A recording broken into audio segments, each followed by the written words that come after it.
அழைத்து பெருமை சேர்த்திருக்கின்ற அன்பு சகோதரர் ஜீவா அவர்களுக்கு என்னுடைய அன்பு கலந்த வணக்கத்தையும் நன்றியும் தெரிவித்துக் கொள்கிறேன்.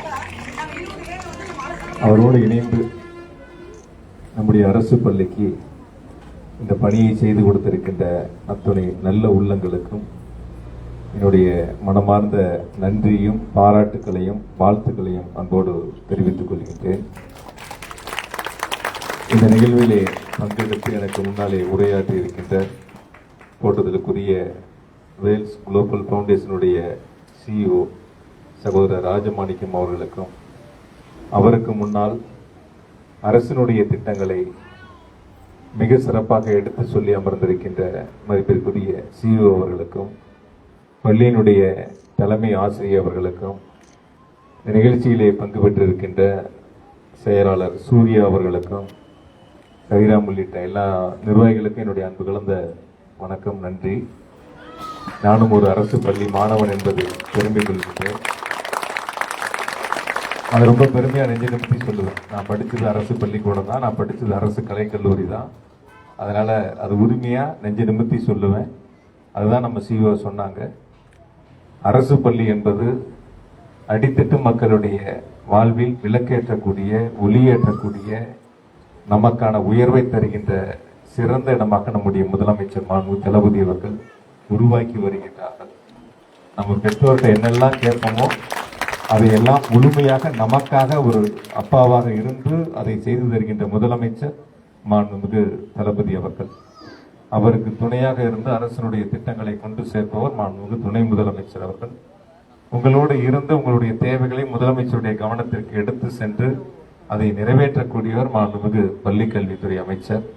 எனவே நம்முடைய முதலமைச்சருடைய எண்ணங்களை, அவருடைய எண்ணங்களை முழுவதுமாக நாம் நிறைவேற்றக்கூடிய வகையில் சிறப்பான ஒரு கல்வியை நாம் முன்னெடுத்து வாழ்வில் அடுத்த நிலைக்கு செல்ல வேண்டும் என்பது நாம் இலக்காக கொண்டு அரசு பள்ளியிலே பயிலுகின்ற மாணவ செல்வங்களுக்கு அனைவருக்கும் வாழ்த்துக்களை அன்போடு தெரிவித்துக் கொள்கின்றேன். நான் பள்ளியுடைய தலைமை ஆசிரியர்கிட்ட கேட்டேன், இன்னும் வேற என்ன தேவை இருக்குன்னு கேட்டேன். ஒரு ஸ்மார்ட் கிளாஸ்க்கு 2 போர்டு வேணும்னாங்க. எவ்வளவு வரும்னு கேட்டேன். 3 லட்சம் வரும்னாங்க. சரி, நான் போட்டு கொடுத்துறேன். நான் உங்ககிட்ட சொல்ல இப்போ உங்ககிட்ட சொல்லிடுறேன். அதுவும் நான் ஜீவாவோட சேர்ந்தே, அடுத்து வரக்கூடிய சூர்யாவோட சேர்ந்தே நாங்களும் வந்து சேர்ந்து இருந்து நம்ம அதை செஞ்சு கொடுத்துடலாம். அதை நான் முழுசாக ஏற்பாடு பண்ணி கொடுத்துறேன். அவங்க அதை ஆர்கனைஸ் பண்ணி 2 போர்டு வந்து ஸ்மார்ட் கிளாஸ்க்கு ஏற்பாடு பண்ணி செஞ்சிடலாம். அது ஜீவாவுடைய கடைசி மாதம், சூர்யாவோட முதல் மாதம். அதனால் அது சிறப்பாக ஏற்பாடு பண்ணிடலாம். இன்னொன்று சொன்னாங்க, பள்ளிக்கு பெயிண்ட் அடிக்கணும் அப்படின்ட்டு. அதையும் நம்மளே செஞ்சு கொடுத்துறோம். 2 பணிகளையும் சிறப்பாக விரைவாக பள்ளியினுடைய விடுமுறை நாட்களில் பெயிண்ட் அடிக்கக்கூடிய பணிகளும், அதேபோல் 2 போர்டு மாட்டக்கூடிய பணிகளும் விரைவாக முடித்து கொடுத்து வேண்டும். அதற்கு நான் பொறுப்பெடுத்துக் கொள்கின்றேன். விரைவில் அந்த பணிகளை செய்து முடிக்கின்றோம்.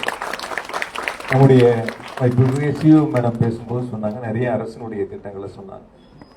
காலை உணவு திட்டம் என்ற ஒரு மகத்தான திட்டத்தை அரசு பள்ளிகளுக்கு கொடுத்து மாணவ செல்வங்களுடைய கல்வியில் உலக நாடுகள் அந்த திட்டத்தை பின்பற்றக்கூடிய அளவிற்கு ஒரு முன்னோடி திட்டமாக மாண்பு முதலமைச்சர் அவர்கள் அதை செயல்படுத்தி வருகின்றார்கள். அதேபோல நான் முதல்வன் திட்டத்தை பற்றி CEO மேடம் சொன்னாங்க. ஏறத்தாழ 41 லட்சம் படித்த இளைஞர்கள், இளம்பெண்கள் அந்த நான் முதல்வன் திட்டத்திலே சேர்ந்து பயன்பெற்று இருக்கின்றார்கள். அதிலும் குறிப்பாக ஒன்றிய அரசினுடைய அரசு பணிகளில் 57 பேர் தமிழ்நாட்டிலிருந்து தேர்ச்சி பெற்றிருக்கிறார் என்று சொன்னால், அதில் 50 பேர் நான் முதல்வன் திட்டத்தின் மூலமாக படித்து பயன்பெற்றவர்கள் என்ற ஒரு சிறப்பை பெற்றிருக்கின்றார்கள். அந்த அளவிற்கு மாண்பு முதலமைச்சர் அவர்கள் கல்வியில் தனி கவனத்தை செலுத்தி வருகின்றார்கள். முதலமைச்சருடைய எண்ணங்களை நிறைவேற்றக்கூடிய வகையில் நாம் அனைவரும் மாண்பு முதலமைச்சர்களுக்கு உறுதுணையாக இருந்து அவருடைய கரத்தை வலுப்படுத்திட வேண்டும் என்று அன்போடு கேட்டுக்கொண்டு, இந்த அரசு பள்ளி மட்டுமல்ல, மாவட்டத்தில் இருக்கக்கூடிய எந்த அரசு பள்ளியாக இருந்தாலும் சரி, உங்கள் பெஞ்சில் உட்கார்ந்திருக்கிற நானும் ஒரு மாணவனாக கருதி முழுவதுமாக உங்களோடு இருந்து அந்த கோரிக்கைகளை நிறைவேற்றி தருவோம் என்ற உறுதியை உங்களுக்கு அன்போடு தெரிவித்துக் கொண்டு, இந்த முயற்சியை எடுத்து பள்ளியினுடைய தேவைகளை பூர்த்தி செய்திருக்கின்ற அன்பு சகோதரர் ஜீவா உள்ளிட்ட அவரோடு சேர்ந்து பணியாற்றிய சூர்யா உள்ளிட்ட அனைத்து நிர்வாகிகளுக்கும் என்னுடைய பாராட்டுகளையும் வாழ்த்துக்களையும் நன்றியும் தெரிவித்துக் கொள்கின்றோம். மக்கள் பணி செய்கின்றதை கையிலே எடுத்து சிறப்பாக அரசு பள்ளியை தேர்வு செய்து அதற்கான பணிகளை செய்திருக்கின்ற உங்கள் அனைவருக்கும் மீண்டும் ஒரு முறை என்னுடைய அன்பு கலந்த வாழ்த்துக்கள், பாராட்டுக்கள், நன்றிகள். குறிப்பா டிஎன்பிசி குரூப் எக்ஸாம் நடக்குது. அதுக்கு எந்தவித கட்டணமும் இல்லாமல் ஏறத்தாழ ஒரு 600 பேர் வகுப்பு நடத்திட்டு இருக்கோம். அதுல இருந்து ஒரு 10 பேர் அரசு பணிக்கு போனா அதுவே நமக்கு பெருமையாக கருதி ஒவ்வொரு நாளும் அதற்கான பணிகளை முன்னெடுத்திருக்கின்றோம். 2 தினங்களுக்கு முன்பாக கொங்கு திருமண மண்டபத்தில் அரசு குறிப்பாக பள்ளி கல்லூரிகளில் படிக்கக்கூடிய மாணவ மாணவிகளுக்கு மருத்துவத்திற்கென ஏறத்தாழ ஒரு 608 மாணவ மாணவிகளுக்கு 1,60,00,000 ரூபாய் மதிப்பிலான உதவித்தொகைகளையும் வழங்கி அவர்களோடு இருந்து அந்த பணிகளை தொடர்ந்து நாம் முன்னெடுத்துக் கொண்டிருக்கின்றோம். இன்னும் தேவை என்ன இருக்கிறது? ஒரு அரசு வேளாண்மை கல்லூரியை நம்முடைய மாவட்டத்திற்கு முதலமைச்சர்கள் வழங்கி பெருமை சேர்த்திருக்கிறார். சின்ன மாவட்டம், 4 தொகுதி இருந்தாலும் கூட பெரிய மாவட்டங்களை தவிர்த்து நம்முடைய மாவட்டத்திற்கு முதலமைச்சர்கள் வழங்கி பெருமை சேர்த்திருக்கின்றார்கள். சுதந்திரம் பெற்ற காலம் முதல் அரவக்குறிச்சி தொகுதியில் ஒரு அரசு கலைக்கல்லூரியில் இல்லை என்ற ஏக்கம் இருந்தது. அதை நிறைவேற்றி தந்திருக்கக்கூடிய முதலமைச்சர் ஒரு அரசு கலை மற்றும் அறிவியல் கல்லூரி அருவாக்குறிச்சிக்கு தந்து பெருமை சேர்த்திருக்கக்கூடிய முதலமைச்சர் மாண்புமிகு தளபதி அவர்கள் இப்படி தொடர்ச்சியாக கல்வியில் தனி கவனத்தை செலுத்துகின்ற முதலமைச்சர்களுக்கு நம்முடைய மாவட்டமும் மாவட்ட மக்களும் நம்முடைய மாணவ செல்வங்களும் என்றும் உறுதுணையாக இருந்திட வேண்டும் என்று அன்போடு கேட்டுக்கொண்டு, நிறைய குழந்தைகள் இங்க இருக்கீங்க, அவருடைய பெற்றோர்களும் நிறைய வந்திருக்காங்க. நிச்சயமாக உங்கள் குடும்பத்தினுடைய தலைமகனாக இருந்து அரசினுடைய திட்டங்களை முழுவதுமாக கொண்டு வந்து சேர்ப்போம் என்ற உறுதியை சொல்லி மீண்டும் ஒரு முறை இந்த நிகழ்வை ஏற்பாடு செய்த சகோதரர் ஜீவா உள்ளிட்ட அத்தனை நிர்வாகிகளுக்கும் என்னுடைய நன்றி, வாழ்த்துக்கள், பாராட்டுகள், வணக்கம்.